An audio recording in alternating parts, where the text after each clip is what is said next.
ഗവർണറുടെ റിപ്പബ്ലിക് ദിന സൽക്കാരം മുഖ്യമന്ത്രിയും മന്ത്രിമാരും ബഹിഷ്കരിച്ചു. മുഖ്യമന്ത്രിയും മന്ത്രിമാരും വിരുന്നിൽ പങ്കെടുക്കുന്നില്ല. അലക്സ് റാം മുഹമ്മദ് വിവരങ്ങളുമായി.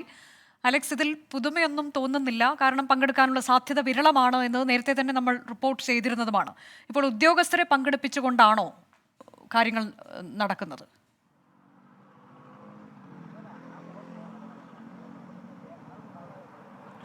അനുജ, സർക്കാരും അതുപോലെ ഗവർണറും തമ്മിലുള്ള പോര് തുടരുന്നു എന്ന് തെളിയിക്കുന്ന സംഭവ വികാസങ്ങൾ തുടരുന്നു ഒന്നൊന്നായി എന്നുള്ളതാണ് ഏറ്റവും പ്രധാനപ്പെട്ട കാര്യം. ഇന്ന് രാവിലെ റിപ്പബ്ലിക് ദിന പരേഡ് കണ്ടതാണ്.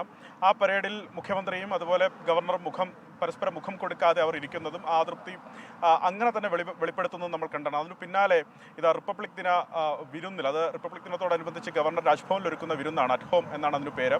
ഏതാണ്ട് 900 പേർക്കോ 1000 പേർക്കോ അകത്ത് ക്ഷണമുണ്ട്. രാജ്ഭവൻ ക്ഷണിച്ചിരുന്നു, അവർക്ക് പ്രത്യേക ഇൻവിറ്റേഷൻ പ്രകാരം ക്ഷണിച്ചിരുന്നവരാണ്. ആ വിരുന്ന് സൽക്കാരത്തിലേക്ക് മുഖ്യമന്ത്രി, സംസ്ഥാനത്തെ മന്ത്രിമാർ, MLA മാർ തുടങ്ങി പ്രധാനപ്പെട്ട ഉദ്യോഗസ്ഥർ, ജീവനക്കാർ, കേന്ദ്ര സർക്കാർ ജീവനക്കാർക്കൊക്കെ ക്ഷണമുണ്ടായിരുന്നു. അതിൽ മുഖ്യമന്ത്രിയും മന്ത്രിമാരും പങ്കെടുക്കുന്നില്ല എന്നുള്ളതാണ്. 6:30 മണിക്കാണ് ആ വിരുന്ന് സൽക്കാരം നിശ്ചയിച്ചിരുന്നത്. 6:45 കഴിയുന്നു, 6:50 അടുക്കുന്നു. ഈ സമയം വരെയും മന്ത്രിസഭയിൽ നിന്ന് ആരും ഇവിടേക്ക് എത്തിയിട്ടില്ല, രാജ്ഭവനിലേക്ക് എത്തിയിട്ടില്ല എന്നുള്ളതാണ് ഏറ്റവും പ്രധാനപ്പെട്ട കാര്യം. സംസ്ഥാന സർക്കാരിൻ്റെ ഭാഗമായി ചില ഉദ്യോഗസ്ഥർ മാത്രമാണ് ഈ വിരുന്ന് സൽക്കാരത്തിൽ പങ്കെടുക്കുന്നത്. മറ്റു സമൂഹത്തിൻ്റെ വിവിധ തുറകളിൽ നിന്ന് ഗവർണർ ക്ഷണിച്ചവരും ഈ വിരുന്ന് സൽക്കാരത്തിന് എത്തിച്ചേർന്നിട്ടുണ്ട്. ഒപ്പം കേന്ദ്ര സർക്കാർ ജീവനക്കാരും അതുപോലെ വിവിധ സേനകളുടെ ഉദ്യോഗസ്ഥരുമൊക്കെ ഈ വിരുന്ന് സൽക്കാരത്തിൽ പങ്കെടുക്കുന്നതിന് വേണ്ടി രാജ്ഭവനിൽ എത്തിച്ചേർന്നിട്ടുണ്ട്. പക്ഷേ മന്ത്രിമാരില്ല, ഒപ്പം മുഖ്യമന്ത്രിയില്ല, പ്രധാനപ്പെട്ട MLA മാരൊന്നുമില്ല. ഭരണപക്ഷത്തെ പ്രധാനപ്പെട്ട ചില MLA മാരോട് നമ്മൾ സംസാരിച്ചപ്പോൾ എന്താണെങ്കിലും അതിന് ക്ഷണമുണ്ട്, പോകാൻ സാധ്യത വളരെ കുറവാണ് എന്നൊരു പ്രതികരണമാണ് അവരുടെ ഭാഗത്തു നിന്നുണ്ടായത്. എന്താണെങ്കിലും അത്തരത്തിൽ ഈ ഗവർണർ ഒരുക്കിയ റിപ്പബ്ലിക് ദിന വിരുന്ന് സൽക്കാരം സർക്കാർ, അത് മുഖ്യമന്ത്രിയും മന്ത്രിമാരും ബഹിഷ്കരിച്ചിരിക്കുന്നു എന്ന് വേണം മനസ്സിലാക്കാൻ. ആ പോര്, ആ അതൃപ്തി എത്രത്തോളമെന്ന് വെളിവാക്കുന്നു. കഴിഞ്ഞ ദിവസം നിയമസഭയിലെ നയപ്രഖ്യാപന പ്രസംഗം നമ്മൾ കണ്ടതാണ്.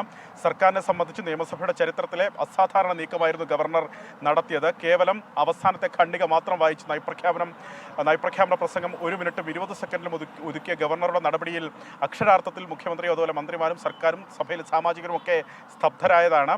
അതിനുശേഷം എന്ത് എന്നുള്ളത്, അത് ഗവർണറെ ആക്രമിക്കേണ്ട, ഗവർണറെ കുറ്റപ്പെടുത്തേണ്ട, വിമർശിക്കേണ്ട എന്ന് LDF കൂടി തീരുമാനിച്ചെങ്കിൽ പോലും ഈ വിരുന്ന് സൽക്കാരത്തിൽ അവർ പങ്കെടുക്കുന്നില്ല എന്നുള്ളത് സുപ്രധാനമായ കാര്യമാണ്. മാത്രമല്ല, നേരത്തെ ഈ മന്ത്രിമാർ, 2 പ്രധാനപ്പെട്ട മന്ത്രിമാർ സത്യപ്രതിജ്ഞ ചെയ്യുന്ന ചടങ്ങ് ഉണ്ടായിരുന്നു. ആ ചടങ്ങിന് ശേഷം, സത്യപ്രതിജ്ഞാ ചടങ്ങിന് ശേഷം ഒരുക്കിയിരുന്ന ചായ സൽക്കാരത്തിൽ മുഖ്യമന്ത്രിയും പ്രധാനപ്പെട്ട മന്ത്രിമാരും പങ്കെടുക്കാതെ തിരിച്ചു പോകുന്ന കാഴ്ചയും കണ്ടതാണ്.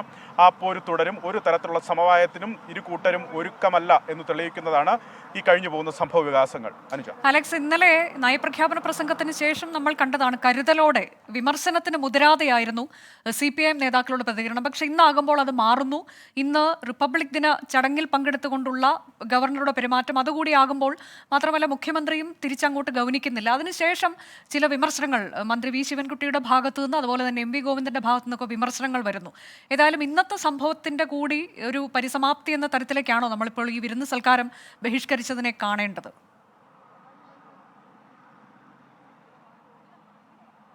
തീർച്ചയായും അത് കഴിഞ്ഞ ദിവസങ്ങളായി ഉരുണ്ടുകൂടി നിൽക്കുന്ന രാഷ്ട്രീയ അന്തരീക്ഷത്തിന്റെ പരിസമാപ്തി തന്നെയാണെന്നുള്ള കാര്യത്തിൽ തർക്കമില്ല. ഇന്നലെ LDF ചേർന്ന് ഗവർണറെ വിമർശിക്കേണ്ട എന്ന് തീരുമാനിച്ചിരുന്നെങ്കിൽ അത് തത്വത്തിൽ നയപ്രഖ്യാപനം അംഗീകരിക്കപ്പെട്ട് കഴിഞ്ഞു. അത് നിയമസഭയുടെ ഭാഗമാകും, നിയമസഭാ രേഖകളുടെ ഭാഗമാകും എന്ന് മന്ത്രി P രാജീവ് അടക്കമുള്ളവർ വിശദീകരിച്ചെങ്കിൽ പോലും ആ അതൃപ്തി അത് സർക്കാർ തലത്തിൽ നിഴലിക്കുന്നുണ്ട്. മുഖ്യമന്ത്രിയിലും മന്ത്രിമാരിലും ഒക്കെ ആ അതൃപ്തി വലിയ രീതിയിൽ തന്നെയുണ്ട്. ഇന്ന് മന്ത്രി V ശിവൻകുട്ടി അത് പ്രകടിപ്പിക്കുകയും ചെയ്തു. ഗവർണർക്കെതിരെ രൂക്ഷ വിമർശനവുമായി അദ്ദേഹം രംഗത്തെത്തുകയും ചെയ്തു. അദ്ദേഹം പ്രസ്താവന മുഖാന്തരമാണ് ഗവർണർക്കെതിരെ ആഞ്ഞടിച്ചത്. ഇന്ന് മന്ത്രി V ശിവൻകുട്ടിക്കും ക്ഷണമുള്ളതാണ് ഈ അറ്റ് ഹോം പരിപാടിയിൽ പങ്കെടുക്കുന്നത്. പക്ഷേ അദ്ദേഹം പങ്കെടുക്കുന്നില്ല. അദ്ദേഹം വിഴിഞ്ഞത്ത് മറ്റൊരു പൊതുപരിപാടിയിൽ അദ്ദേഹം പങ്കെടുക്കുന്നു ഈ സമയത്ത് എന്നുള്ളതാണ് അറിയാൻ കഴിയുന്നത്. മന്ത്രി GR അനിൽ സ്ഥലത്തില്ല. അത്തരത്തിൽ തലസ്ഥാനത്തു നിന്നുള്ള മന്ത്രിമാർ ഇതിൽ പങ്കെടുക്കുന്നില്ല. തൊട്ടടുത്ത് തന്നെയാണ് ഈ പ്രദേശം, രാജ്ഭവന്റെ തൊട്ടടുത്ത് തന്നെയാണ് മന്ത്രിമന്ദിരങ്ങളും അതുപോലെ മുഖ്യമന്ത്രി താമസിക്കുന്ന അദ്ദേഹത്തിന്റെ ഔദ്യോഗിക വസതി ക്ലിഫ് ഹൗസും എല്ലാം അടുത്ത് തന്നെയാണ്. അവരാരും എത്തുന്നില്ല. അതിന്റെ പരിസമാപ്തി തന്നെയാണ്. ഈ പോര് തുടരും. അതിനൊരു വിട്ടുവീഴ്ചയ്ക്കും രാജ്ഭവനിൽ ഒരുക്കുന്ന അറ്റ് ഹോം പരിപാടിയിൽ മുഖ്യമന്ത്രിയും മന്ത്രിമാരും പങ്കെടുക്കുന്നില്ല. ഉദ്യോഗസ്ഥരാണ് സർക്കാരിനെ പ്രതിനിധീകരിച്ച് പരിപാടിയിൽ പങ്കെടുക്കുന്നത്. പ്രൗഢഗംഭീര ചടങ്ങുകൾ